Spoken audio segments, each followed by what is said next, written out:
الشاي الاخضر من اكتر المشروبات شهرة طبعا لفوائده الصحية العديدة جدا. فالنهاردة ان شاء الله هعرفك كل فوائد الشاي الاخضر وازاي تستخدمه بحيث توصل لاقصى استفادة منه ويكون عنصر اساسي في يومك وتشربه كل يوم ان شاء الله. الفايدة الاولى اللي اغلب الناس بتستخدم الشاي الاخضر عشانها وهو خسارة الوزن وحرق الدهون، تمام؟ وده لان الشاي الاخضر بيحتوي على مضادات اكسدة وبيحتوي على كافيين، فده بيساعد بشكل كبير جدا في زيادة معدل الحرق وهيساعدك بجانب النظام الغذائي والرياضة انك تخس بسرعة ان شاء الله.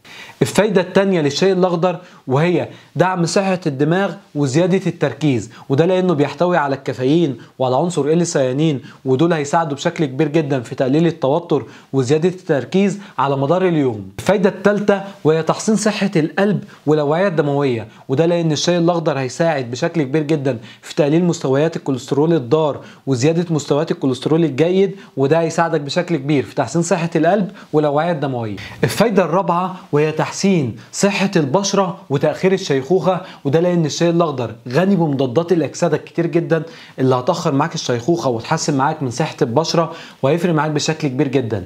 فعاوزين نضيف كده الشاي الأخضر يبقى أساسي في يومك، تمام؟ وممكن تشرب الشاي الأخضر من كوب ل3 كوب في اليوم، يعني 3 كوبايات مفيش أي مشكلة. بعد كل وجبة تعمل شاي أخضر الشركة اللي أنت بتفضلها، ما عندناش أي مشكلة، وتسيبه لمدة 5 دقايق كده وبعدين تشربه. فاشرب 3 كوبايات بعد كل وجبة. لو استبدلته بدل الشاي العادي وكمان ما ضفتش عليه سكر يبقى حلو جدا. عايز تضيف سكر في الاول كده ممكن تستخدم سكر دايت يبقى زي الفل.